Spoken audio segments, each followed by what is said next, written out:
Jehová, y como la esposa de la juventud que es repudiada, dijo Dios tuyo. Ahora, es interesante que en este contexto la mujer representa al pueblo de Israel, pero nosotros como estudiantes de las Escrituras necesitamos identificar cuáles son las vestiduras en las que está, porque en sentido simbólico, ¿qué representan las vestiduras con las que esta mujer está vestida? Ahora, tenemos en este caso tres elementos importantes. Tenemos el sol, tenemos la luna y tenemos las estrellas. Y por eso tenemos que ir a un contexto donde estén los tres elementos de la simbología para poder entender por qué la mujer, es decir, Israel, está vestida con el sol, la luna y las estrellas. El contexto es en Génesis el sueño de José. Y dice, soñó otro sueño y lo contó a sus hermanos, diciendo, he aquí he soñado otro sueño, y he aquí que el sol y la luna y 11 estrellas se inclinaban a mí. ¿Quién es la estrella número 12? José mismo, por eso no está incluido. Es decir, que en este caso Jacob mismo va a interpretar qué significa el sol, qué significa la luna y qué significa las 12 estrellas. Y ese significado lo da el mismo Jacob y dice, y lo contó a su padre y a sus hermanos, y su padre le respondió y le dijo, ¿qué sueño es este que soñaste? ¿Acaso vendremos yo y tu madre y tus hermanos a postrarnos en tierra ante ti? Entonces, ¿qué representa el sol, la luna y las estrellas? El sol representa a Jacob, la luna representa a ¿quién? A su esposa, y las 2 estrellas representan a ¿quién? En el sentido simbólico. Representan en este caso a los hermanos. Es decir, que la mujer que es Israel está hablando de que está vestida, y el vestido representa el carácter del origen de esa mujer, lo que significa que si la mujer representa a la iglesia, está diciendo Dios que a través de Jacob, a través de su esposa y sus 12 hijos, Dios establece el origen de la iglesia del Antiguo Testamento, porque el pueblo de Israel es la iglesia de Dios en el Antiguo Testamento. ¿Y por qué esa mujer es una gran señal? Fundamentalmente es una gran señal, esa mujer es una gran señal porque vamos a ver que el fundamento de la iglesia del Antiguo Testamento es el milagro de Dios para la humanidad. Y vamos a ver que es como la señal de su propia autoridad. ¿Por qué? Porque Jesús más adelante va a decir que la iglesia es su cuerpo. Y si es su cuerpo y Él es la cabeza, eso representa la autoridad que ha establecido Jesús sobre su iglesia, tanto en el Antiguo Testamento como en el Nuevo.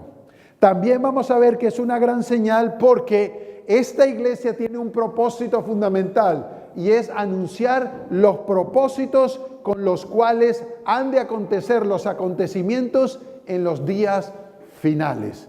Primordial e importante. Ahora, desde que se estableció la iglesia, ¿cuál es el propósito de la iglesia? ¿Cuál es el propósito y la finalidad con la cual tú has sido establecido en esta tierra? ¿Cuál es el propósito por el cual Dios te ha llamado para que tú tengas ese propósito en tu vida y lo puedas cumplir en el ministerio y en la vida que Dios ha puesto en ti? Y el primer propósito es que la iglesia es el medio señalado por Dios para la salvación de ¿quiénes? De los hombres. Mi pregunta es, a través de ti, ¿quién ha llamado Dios para que sea salvo? Piensa por un segundo, yo he sido instrumento de Dios para que las personas puedan venir y ser salvos en el Evangelio de Jesucristo, porque si no es así, déjame decirte que como iglesia no estamos cumpliendo uno de los propósitos fundamentales de la iglesia.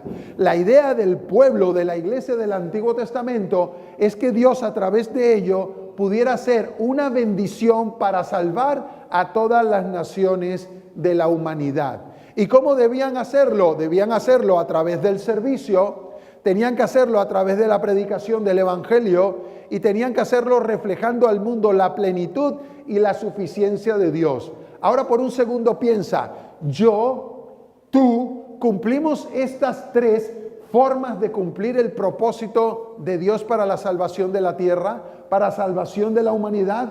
¿Estás haciendo tú estas tres cosas para que los seres humanos y para las que personas de Vigo puedan conocer el Evangelio de Jesucristo?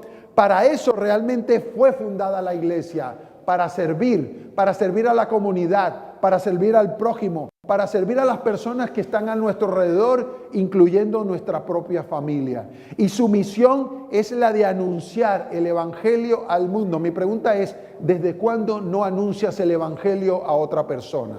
¿Desde cuándo no tienes? Reflexiona por unos segundos a ver si puedes hablar de un tiempo prudencial en el cual le hablaste a alguien del Evangelio de nuestro Señor Jesucristo.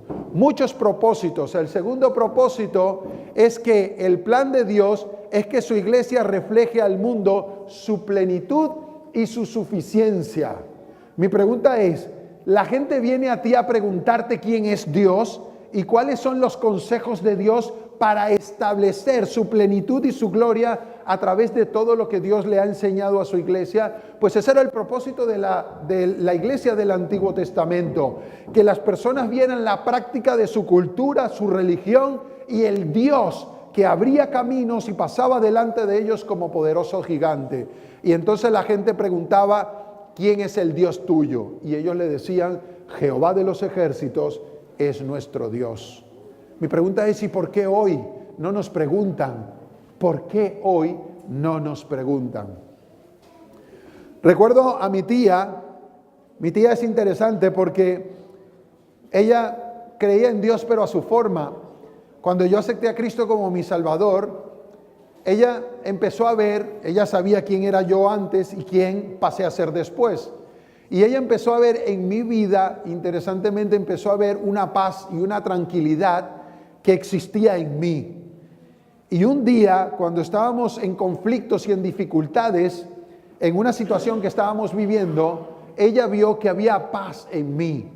Y entonces ella preguntó a través de esa paz, me dijo, Alexis, ¿qué es lo que tienes? Yo quiero vivir esa paz que tú tienes. Y fue un momento determinado para poder hablar del Evangelio de Jesucristo, porque la paz en el corazón humano la trae Jesús. Pero ¿cómo nos vemos nosotros hoy en conflictos en nuestros hogares? Cuando estamos en conflicto, cuando hay dificultades y sufrimiento, nos alteramos, no mostramos que Dios es un Dios de gloria que puede traer paz y sosiego en cualquier circunstancia de la vida, y por eso no reflejamos a nuestros hijos, a nuestros vecinos y a las personas que están alrededor de nosotros, no les reflejamos la gloria de Dios, su suficiencia y su plenitud. Deberíamos decir, no te preocupes, Dios tiene en control todas las cosas. Él sabe por qué está sucediendo lo que sucede en nuestro hogar en este momento. Ahora, pero ¿quiénes son los que conforman la iglesia de Dios? Porque estamos hablando de la iglesia de Dios. Estamos hablando del propósito de Dios para su iglesia. ¿Y cuáles son las características de las personas que conforman la iglesia de Dios? Porque tienen que tener características. Voy a algunas de entre muchas que hay. La iglesia de Dios son los llamados de las tinieblas a la luz admirable. Hay una transformación y un cambio. La iglesia de Dios son personas que pueden hablar de una transformación, un cambio y un nuevo nacimiento. Las personas que conforman la iglesia de Dios son los llamados a ser santos y miembros de la familia de Dios. Es decir, aceptan la adopción como hijos de Dios y entonces empiezan a vivir una vida como la que Cristo vivió, una vida de santidad. Porque sin santidad nadie verá a quién, nadie verá a Dios. Por eso es importante la santidad. Luego, los llamados a ser edificados para la morada de Dios en el Espíritu Santo. Son los que se santifican su propio cuerpo porque sabe que son morada ¿de quién? Del Espíritu Santo. Hay tres características importantes aquí, son varias. La cuarta es los llamados a ser adoradores de los que adoran al Padre en espíritu y en verdad. ¿Desde cuándo no entras a la presencia de Dios y sientes que la presencia de Dios está colmando toda tu vida? ¿Desde cuándo no entras a la presencia de Dios y le haces un canto de corazón y le dices, Jesús, te amo? ¿Desde cuándo no le dices, Jesús, te amo? Dios está buscando adoradores en espíritu y en verdad. La iglesia también está conformada por los llamados a que heredaseis las bendiciones. ¿Y a través de quién fueron dadas las bendiciones a este planeta? A través del pueblo judío, a través de la iglesia del Antiguo Testamento, y nosotros ahora, como la iglesia del Nuevo Testamento, somos la depositaria de esas bendiciones.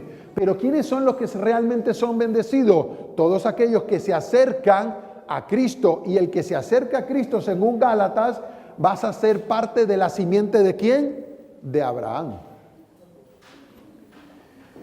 Los llamados a ser fieles, ¿desde cuándo podemos decir nosotros? Y cuando hablamos de fidelidad, ¿a quién viene a vuestra mente? A mí siempre me viene José. José me habla a mí de fidelidad, de integridad. ¿Desde cuándo no vivimos esa fidelidad? Fijaros, yo cada vez que leo la historia de José, se me salen las lágrimas. ¿Cómo es posible que en medio de las dificultades, en medio del levantamiento de sus propios hermanos, este joven hubiese podido ser fiel a lo que creía y a lo que Dios había establecido con él como un propósito? Luego, los llamados a ser atalayas y centinelas, que han dado un testimonio fiel a la generación a la cual vivieron. ¿Qué es un atalaya? ¿Sabéis lo que es un atalaya? Un atalaya es el que se pone en la torre y anuncia al pueblo si viene o no viene el enemigo. ¿Y cuál es su función? Anunciar de antemano lo que va a venir ese enemigo. Un atalaya es la persona encargada de decirle a los demás que hay un enemigo, pero ese enemigo tiene que ser anunciado en medio del pueblo. Y si no anunciaba eso en medio del pueblo y el pueblo era destruido, ¿qué le sucedía al atalaya? Cargaba con la sangre de todos los muertos. ¿De quién? Del pueblo. Nosotros tenemos un enemigo común, es Satanás. Tenemos que anunciarle al mundo que Satanás quiere destruir sus vidas. Y como quiere destruir sus vidas, nosotros tenemos que informar a este mundo. Tú no informas al mundo para que se convenza. Tú informas al mundo ¿para qué? Para que dé testificación de que ellos han sido anunciados el Evangelio. El que convence es el Espíritu Santo, no eres tú el que convence. Y esto es de vital importancia. Por eso la iglesia del Nuevo Testamento es la iglesia que continúa el Israel de Dios. Fijaros, lo va a decir Pablo en Gálatas. Porque Cristo Jesús ni la circuncisión vale nada, ni la incircuncisión, sino la nueva creación. Tú puedes decir, soy una nueva creación. Puedes decir, no soy nada comparado a lo que era anteriormente. Tú puedes decir, ha habido y he sufrido una transformación tal, ya no hablo mis propias palabras, ya no miro a la gente como la miraba antes, ya no soy orgulloso. ¿Podrías decir eso en tu vida? Porque si lo puedes decir, quiere decir que eres una nueva creación. Y si eres una nueva creación, va a decir Pablo, y a todos los que anden conforme a esta regla, la de una nueva creación, paz, misericordia sea a ellos y al Israel de Dios. Continúa el Israel de Dios. ¿Y quién es el Israel de Dios? El Israel de Dios es todos los que sois de Cristo, ciertamente el linaje de Abraham sois. Yo no sé si tú quieres ser parte de lo que Dios tiene preparado para tu vida, pero si tú has aceptado a Cristo como tu Salvador, tú eres parte de la iglesia que tiene varios propósitos en esta tierra. Y si tienes varios propósitos en esta tierra y no los estás cumpliendo, quiere decir que el llamado y la misión que Dios te ha dado no se está cumpliendo en tu vida. Y van a haber resultados nefastos cuando no se cumple la misión de Dios o el propósito de Dios para su iglesia. Fijaros, el tercer propósito es, la iglesia es la depositaria de las riquezas de la gracia de Cristo. ¿Qué mayor bendición que poder hablar de Cristo y del plan de salvación que ha hecho por toda la raza humana? ¿Desde cuándo no le hablas a alguien de Jesús? ¿Desde cuándo no le dices a alguien, es que yo soy cristiano? ¿Desde cuándo nadie nota en ti que realmente hay algo diferente, que pueden decir, es que noto que tienes algo diferente? Y es el hecho de que me parece que tienes paz, alegría, me parece que tienes algo diferente. Y tú puedas decir, es que Cristo vive y habita en mi corazón. Cuarto propósito, la iglesia manifestará con el tiempo el despliegue final y pleno del amor de Dios, pero no solo a la humanidad, sino fijaros a quién más, sino incluso a los principados y a las potestades. ¿Os imagináis demostrando el amor de Dios a los principados y a las potestades? ¿De qué forma haremos esto? Pues Pablo lo dice así, Efesios dice, para que la multiforme sabiduría de Dios sea ahora dada a conocer.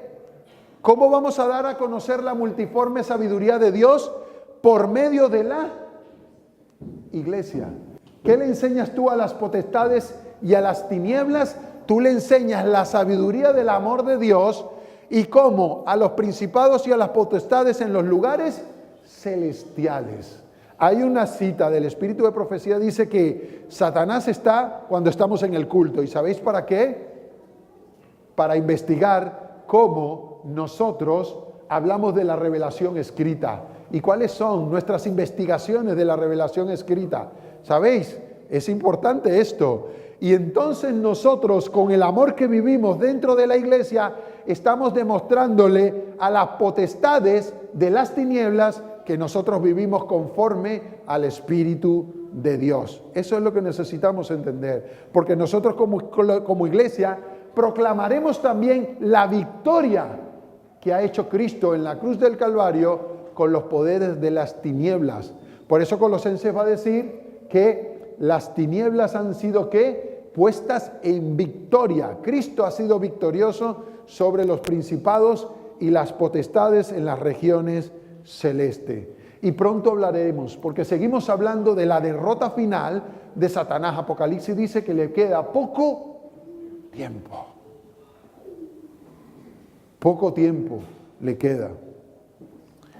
Otro propósito, la iglesia de Dios compuesta por judíos y gentiles, mira cómo está compuesta la iglesia de Dios, tiene como función predicar el plan de Dios de unir todas las cosas en Cristo Jesús. Unir todas las cosas en Cristo. ¿Cómo es posible que yo pueda estar unido a Cristo, pero es imposible que pueda estar unido a mis hermanos? ¿Cuántos estáis unidos a los ángeles? Porque podemos decir, estamos unidos con los ángeles. El ángel de Jehová acampa alrededor de los que lo defienden y lo ama.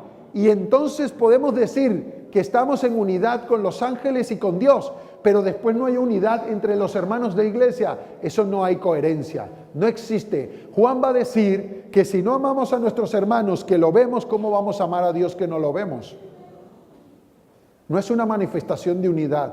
La manifestación de unidad no es solo con Dios, no es solo con los ángeles. La manifestación de unidad se tiene que dar a través de la hermandad, a través del amor entre los hermanos. Y son muchas las promesas que Dios ha dado para su iglesia. Muchísimas promesas ha dado Dios. Por ejemplo, dice la de unir todas las cosas, Efesios, hablando de la unidad, la de unir todas las cosas en Cristo, en la dispensación del conflicto de tiempos. Así las que están en los cielos como las que están en la tierra. ¿Por qué? Porque Cristo ha unido la iglesia del cielo con la iglesia de la tierra para que todos en Cristo seamos una unidad perfecta. Pero a veces realmente no vivimos esa unidad. Es lamentable que no sé por cuál circunstancia o quizás por la sumatoria de muchas, no podemos vivir la unidad que quiere Dios en medio de nuestra iglesia. Algunas de las promesas de Dios para su iglesia son las siguientes. Fijaros, somos lluvias de bendición. ¿Desde cuándo no eres una bendición para otra persona o para otra familia? ¿Desde cuándo no te interesas por alguien y tú derramas bendiciones sobre esas personas sin esperar nada a cambio? ¿Desde cuándo no hacemos que somos lluvia de bendición? Dice, no seremos más avergonzados porque somos su pueblo. Tú eres el pueblo de Dios. Llegará un momento que todas nuestras lágrimas serán juzgadas. Todo lo que hacemos y decimos, todo eso pasará y ya no seremos más avergonzados, dirá Ezequiel. Dice, somos sus testigos, sus escogidos. Él nos guarda y nos pone por alianza y por luz de las personas. ¿Desde cuándo no eres luz para alguien? ¿Desde cuándo no anuncias el Evangelio? Porque la verdad de Dios es la luz de Dios.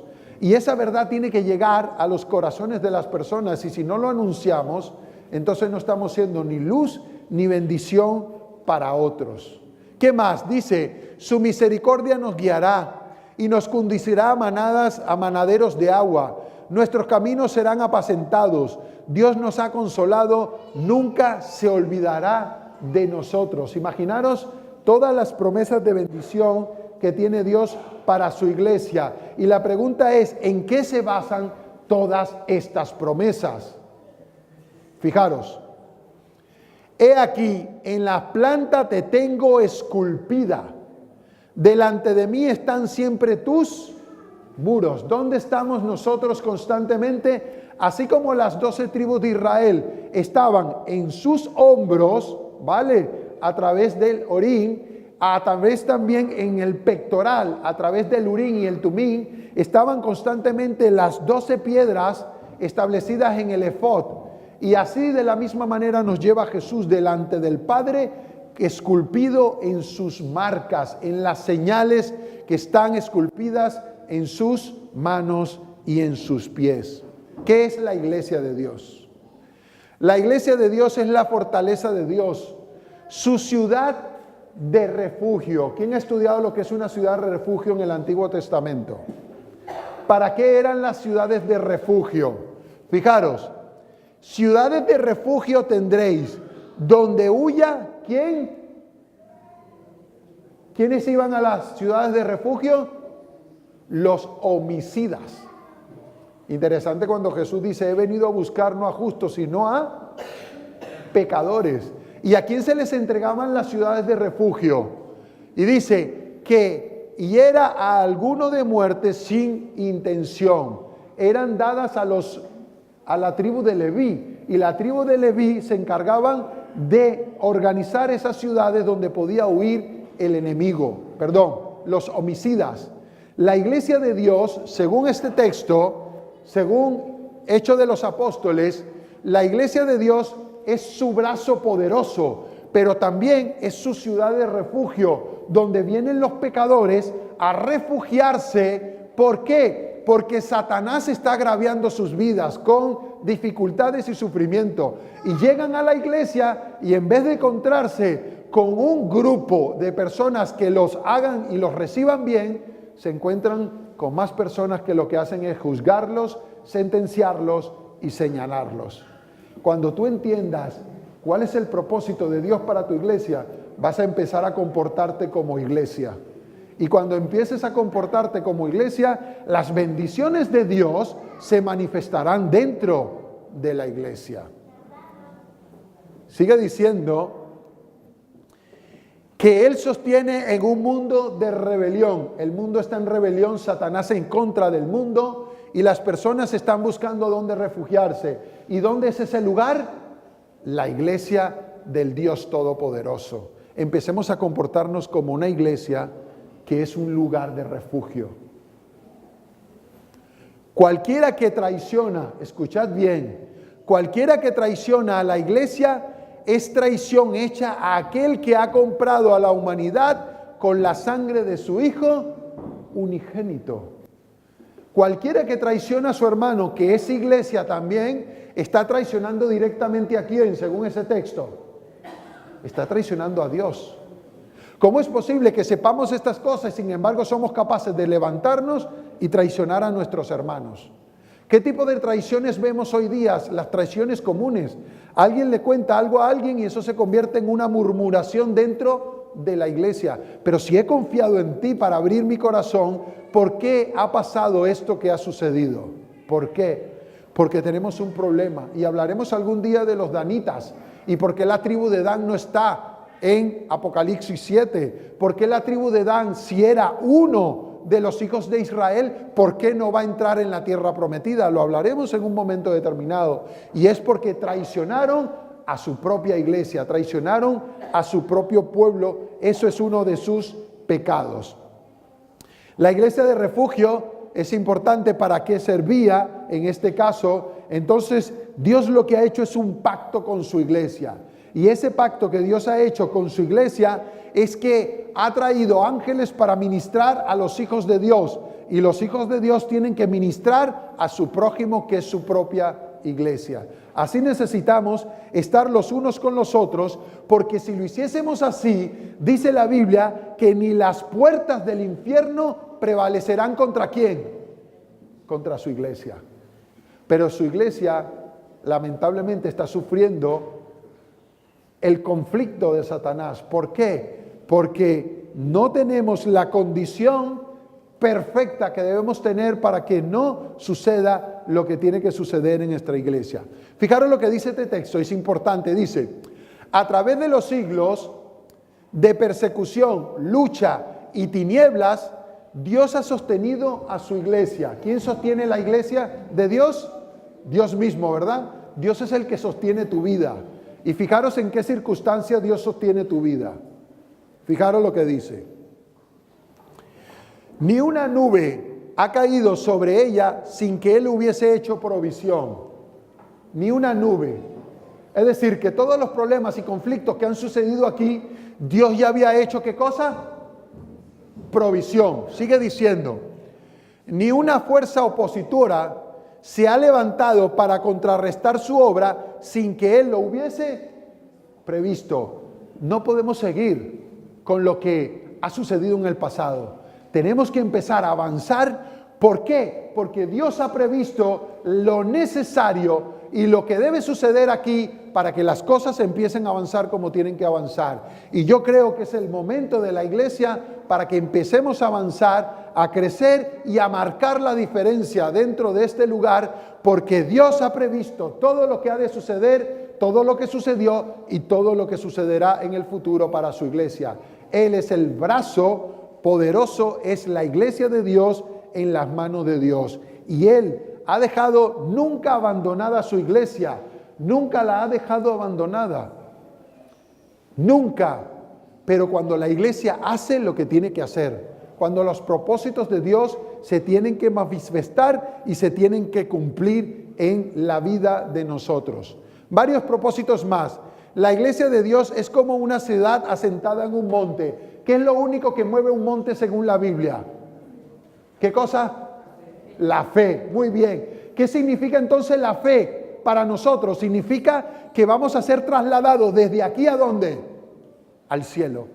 Eso es lo que significa la fe. El monte, porque nosotros somos comparados a un monte. Y dice, la iglesia es el objeto de Dios, el objeto al cual Dios dedica un sentido especial y una suprema consideración. Si Dios se preocupa por la iglesia, si Dios considera a la iglesia como algo especial, ¿por qué no nos consideramos así entre nosotros mismos?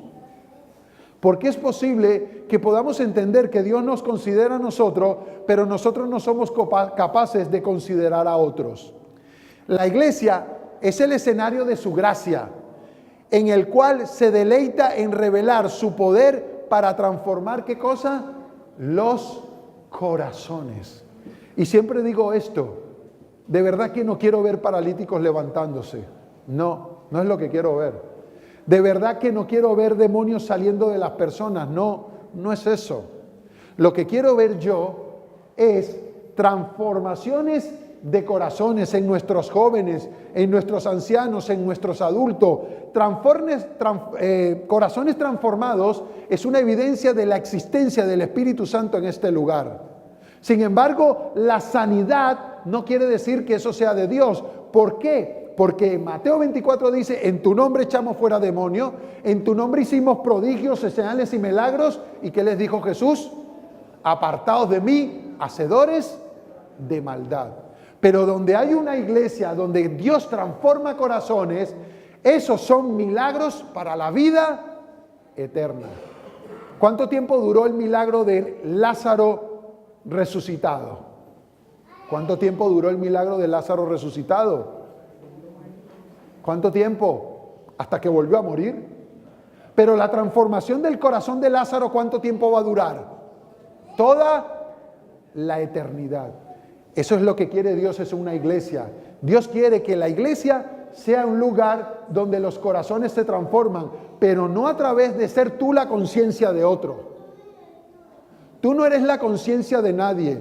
Es el Espíritu de Dios el que guía para que nuestros corazones vean el amor en las demás personas y podamos sentir la transformación que Dios ha hecho en nosotros.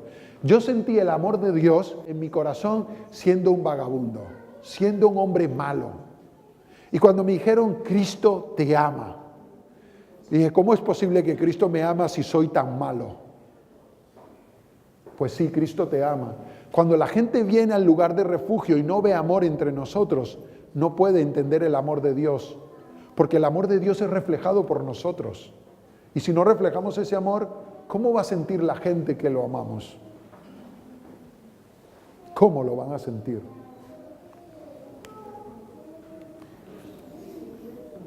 La iglesia tiene que ser un lugar donde la gente halle felicidad. En medio de dificultad y problemas, sí, pero que hallen la felicidad aquí dentro. Yo te juro, yo anhelo que llegue el sábado porque quiero veros, quiero estar con vosotros. Es verdad que compartimos a veces poco tiempo, pero con el hecho de veros, aunque sea el sábado un ratito y daros un abrazo, eso para mí es felicidad. Yo no sé para vosotros.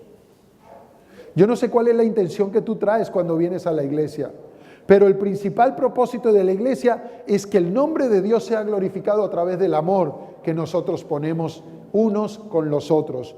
Por eso Dios va a proporcionar bendiciones en medio de su pueblo cuando nosotros vivamos todas estas cosas. Y tenemos de ejemplo a José. José en medio del pueblo de los egipcios, en medio de un pueblo idólatra, Dios manifestó a través de ello salvación y manifestó el evangelio en ese lugar. Pero también Daniel fue el precursor o el instrumento que Dios usó para no matar a quienes, a todos los sabios de Babilonia. Yo no sé vosotros, pero yo no sé hasta qué punto tú quieres ser un instrumento en las manos de Dios. Pero si seguimos viviendo como vivimos, no vamos a ver muchos cambios, iglesia. No vamos a ver muchos cambios. Y yo no sé si tendría que venir a predicar Jesús y tendría que ponerse aquí. Y si predicara Él mismo, yo no sé cuántos os levantaríais y diríais, yo quiero un cambio. Yo quiero que mi iglesia avance. Yo quiero que mi iglesia cumpla sus propósitos, los de Dios. Yo quiero que mi iglesia viva la fidelidad, la felicidad y lo que tenemos que vivir como iglesia. Dios escoge a su iglesia con un propósito.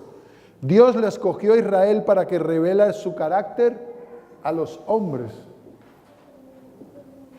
¿Cómo es el carácter de Jesús? Para que tú puedas comportarte y vivir como Él lo hizo. Tienes una nueva tarea de aquí en adelante y es entender bien el carácter de Cristo para que puedas ser igual a Él. Y cuando te empieces a comportar como Cristo, te garantizo que la iglesia, ni las puertas del Hades prevalecerá contra ella, ni las puertas del infierno, ni Satanás mismo podrá derribar a la iglesia de Vigo. ¿Sabíais que Dios podría destruir a todas las naciones de la tierra con un solo así? Con un solo decir de Dios y todas las naciones de la tierra serían destruidas. Mi pregunta es, ¿por qué no las destruyó? Porque Dios tiene otro plan. ¿Y cuál es el plan? Que tú como iglesia seas el medio de bendición para todas las naciones que son corruptas. Ese es el plan de Dios. Pero las naciones conocían a Dios. ¿Qué creéis? Sí conocían a Dios. Dice, pues habiendo conocido a Dios, ¿qué le hicieron? No le glorificaron como a Dios, ni dieron gracias. Antes se desvanecieron en sus discursos, el necio corazón de ellos fue entrenebrecido. Hubo un momento que las naciones conocieron a Dios, pero sus vidas corruptas hicieron que su comportamiento dieran lo contrario a lo que Dios ha llamado. Tenemos que evitar eso dentro de la iglesia, familia. Querida iglesia, evitemos las conductas erróneas para que Dios sea glorificado en medio de su pueblo. Y si Dios es glorificado en medio de su pueblo, nada podrá evitar que la iglesia avance, que empiecen a crecer nuestros jóvenes, que empiecen a crecer nuestros niños, que empiece a crecer la iglesia como tiene que crecer. Y no quiere decir que tiene que crecer no solo en cantidad, sino también en ¿qué? En calidad. Eso es lo que estamos buscando. Por eso,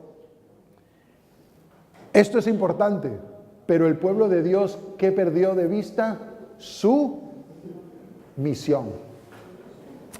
Perdió de vista su misión. Fijaros, Israel como representante de Dios olvidaron a Dios y dejaron de cumplir su santa misión. ¿Creéis que como iglesia estamos perdiendo la misión? ¿Creéis que como iglesia no estamos cumpliendo la misión de Dios? Porque estamos reproduciendo el mismo error de Israel, lo dijimos antes. Dice, no proporcionaron bendición al mundo. A veces no proporcionamos ni siquiera bendición a nuestra propia familia. No proporcionamos bendición ni siquiera a nuestros propios vecinos. Es más, hay vecinos que no saben ni siquiera que somos cristianos.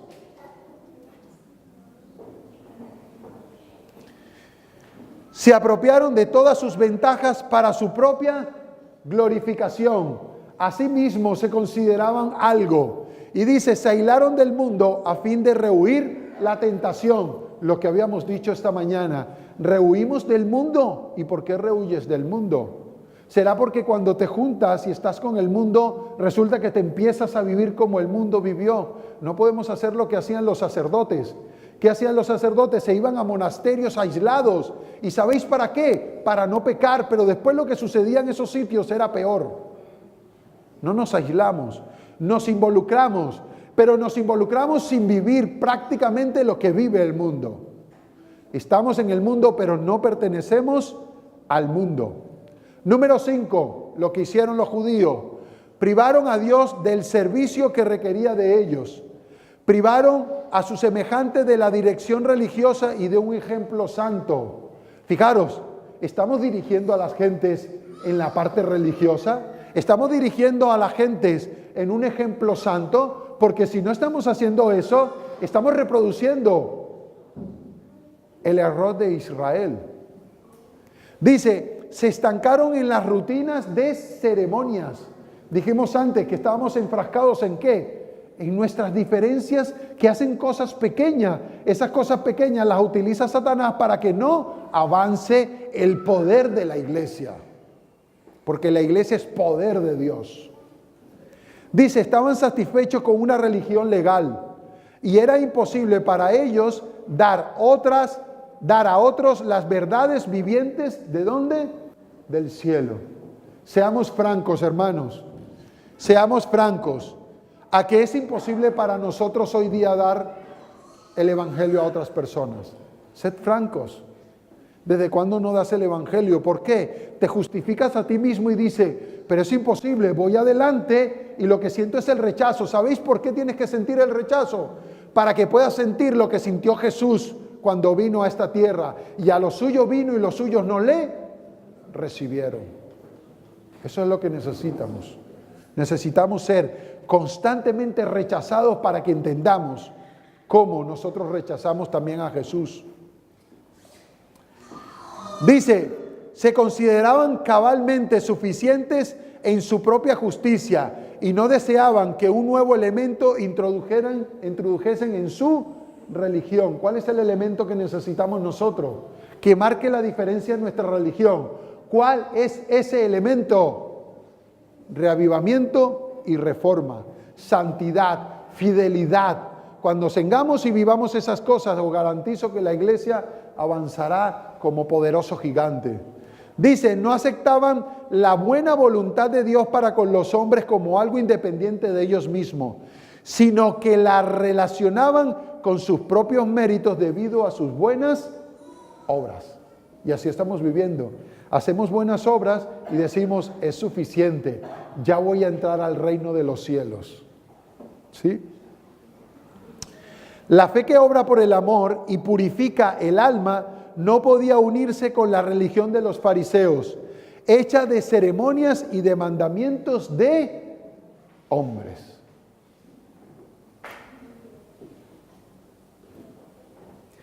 ¿Qué declara Dios realmente de su iglesia? Hoy estamos hablando de una exhortación. Estamos hablando de que estamos reproduciendo el error del pueblo judío. Y Dios levantó a 12 hombres para predicar el evangelio en este mundo, introduciendo no una nueva religión, sino una verdadera forma de vivir la religión a través de ellos. Y nosotros tenemos que hacer lo mismo. Por eso tenemos que declarar, o Dios declaró de Israel lo siguiente en Jeremías, y dice: y yo te planté de buen vidueño, simiente de verdadera toda ella. ¿Cómo pues te tornaste en sarmiento de vid extraña? ¿En qué se había tornado Israel? En una vid que no daba, ¿qué cosa? No daba sus frutos. Y me temo que nosotros nos estamos convirtiendo en una vid que no da sus frutos. Y dice: ¿es Israel una frondosa viña haciendo frutos para quién? Para sí mismo. Ellos vivían para ellos mismos. Dejemos de vivir para nosotros mismos, iglesia. Dejemos. Los dirigentes judíos se consideraban a sí mismos de la siguiente manera: demasiado sabios para necesitar, ¿qué cosa? Instrucción. Y aquí entran los que tienen mucha experiencia en la iglesia. Yo ser instruido por un niño, no, imposible. Y entonces venimos al culto y decimos: ¿quién va a predicar? Y venimos al culto, depende de que predique quién o cuál. Ah, sí, ¿tú crees que nadie te puede dar instrucción? Déjame decirte que estás reproduciendo el problema fariseo. Dice: demasiado justo para necesitar la salvación. Demasiado justo para necesitar la salvación. Demasiado honrados para necesitar el honor que proviene de Cristo. El Salvador se apartó de ellos, y no solo se apartó, sino que ellos confiaban en sus propios privilegios, ellos confiaban en sus propias bendiciones y profanaron la obra y la misión que Dios tenía para ese pueblo. Y entonces ahí es que habían descuidado, y la gloria de Dios revelada en su palabra y revelado a través de su religión nunca se manifestó a las otras naciones. Yo quiero llegar al punto donde la gente pueda decir: ¿qué está pasando en ese lugar? Porque la gloria de Dios se manifiesta. Yo no sé si es posible mientras estemos en esta tierra, pero tampoco me voy a coger del hecho de que como hay trigo y cizaña dentro de la iglesia, nunca podemos llegar a ser perfectos. No, porque en el primer siglo también había trigo y había cizaña. Y Cristo tenía cizaña dentro de sus 12. Sin embargo, transformaron el mundo. Y Dios lo hizo con 12 hombres. Y yo creo que Dios puede transformar Vigo con nosotros. Lo que tenemos que hacer es cumplir el propósito de Dios para nuestras vidas en unidad, en amor, y si hay diferencias las resolvemos como lo resuelven dos personas adultas que se quieren.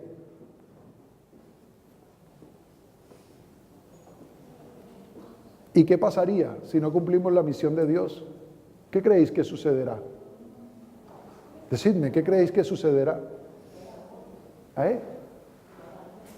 Lo harán otros, pero peor aún, porque Dios va a levantar otros. Porque si no somos nosotros, Dios va a levantar a otros seguro. Pero peor aún, ¿sabéis lo que va a suceder? Mira lo que le dijo Dios a la iglesia de Éfeso. Dice, ¿qué le dijo Dios a la iglesia de Éfeso? Dice: recuerda por tanto de dónde has caído y arrepiéntete y haz las primeras, ¿qué? ¿Por qué tenía que hacer las primeras obras? Porque habían perdido su primer amor. ¿Y qué es el primer amor? Las primeras obras. Trabajaban con mucho anhelo, y hoy dijimos: hace 30 años éramos esto y éramos lo otro. Bueno, Dios te dice: arrepiéntete y volvamos a ese punto. ¿Sabéis por qué? Porque si no dice: pues si no, vendré pronto a ti y quitaré tu candelero de su lugar si no te hubieres arrepentido. ¿Y qué es el candelero? ¿Qué representa el candelero? A las iglesias. Dios quitará el candelero de aquí si no nos volvemos a las primeras obras. Dios quitará la luz de este lugar, como la ha quitado de varios sitios, incluso cuando quitó la obra de la luz en Pontevedra. ¿Por qué? No vamos a dar por qué humanos. El por qué era porque no fueron a las primeras obras, porque no se arrepintieron y porque no vivieron como tenían que vivir, dando la luz y proyectando la luz en ese momento. Utilizo este ejemplo en este momento porque es lo más cerca que tenemos y lo más reciente. No queremos que Dios quite la luz de este lugar, y para que Dios no quite la luz de Vigo, Florida, necesitamos volver a las primeras obras. ¿Cuántos queréis volver a las primeras obras? Pocos quieren volver. Pues arrepiéntete, porque si no Dios nos va a quitar de este lugar. Es verdad que la iglesia tiene 40, 50 años, es verdad, y Dios va llevando a la iglesia porque Dios es un Dios de poder, pero Dios quiere que nosotros cumplamos su propósito en nuestras vidas como iglesia. Yo no sé cómo los vas a vivir tú, pero nunca estoy satisfecho sabiendo cómo es mi Dios, el poder que tiene mi Dios, lo que es capaz de hacer Dios en medio de las relaciones interpersonales. No estoy conforme a lo que estamos viviendo. Yo quiero que mejoremos en calidad de servicio, en calidad humanitario, en calidad en relaciones entre nosotros. Yo quiero que mejoremos en el crecimiento espiritual. Yo quiero que avancemos preocupándonos los unos por los otros. Porque yo lo puedo hacer con 30 o 40, pero ¿y quién lo puede hacer con 200 o 300? Necesitamos un equipo que trabaje conjuntamente, que nos ayudemos y que cada quien entienda cuál es su labor y cuál es su propósito dentro de la iglesia. El propósito de Dios para la iglesia es este. Y si no queremos que Dios quite el candelero o la iglesia de este lugar, tenemos que volver a las primeras obras y trabajar como trabajábamos al principio, con ese amor, con ese deseo, con ese anhelo.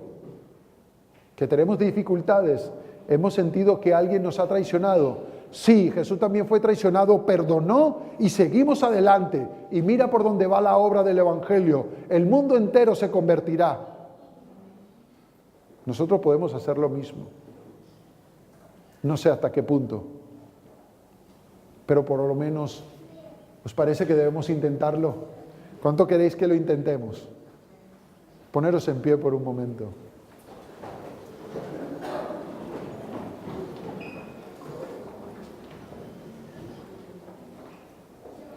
Yo creo que debemos intentar que Dios empiece a hacer algo con nosotros, que Dios empiece a hacer algo en este lugar, que Dios haga lo que tiene que hacer con cada uno de nosotros para que podamos vivir ese pedazo de cielo que es la tierra, porque no me digáis, porque es verdad que la iglesia y la naturaleza de ellas hay buenos, hay malos, es verdad, pero Dios dice que su iglesia es poder, Dios dice que su iglesia es una bendición, Dios dice que su iglesia son lluvias de bendiciones para otros. La iglesia dice, somos todo eso, y no nunca lo olvidemos, pero seremos así, ¿sabéis cuándo? Cuando el que guíe nuestra vida sea el Espíritu Santo y cuando nos empecemos a querer y amar como lo hacía Jesús con nosotros. Hacemos una oración. Padre que estás en el cielo, no sé en qué momento hemos perdido, Señor, este primer amor y hemos olvidado las obras del pasado, pero yo personalmente me arrepiento de todo, Señor, y de cualquier cosa. Me arrepiento para que tu obra pueda avanzar y crecer. Y cambio, Señor, mi actitud ante cualquier situación que estemos viviendo ahora. Enséñame cómo hacerlo y dame la fuerza, porque quiero avanzar y quiero, Señor, que la iglesia de Vigo sea la fuerza y el poder tuyo para hacer una luz en medio de las tinieblas. Te lo pido todo, Señor, en el nombre de Jesucristo, Padre. Amén. Feliz sábado y que Dios os bendiga.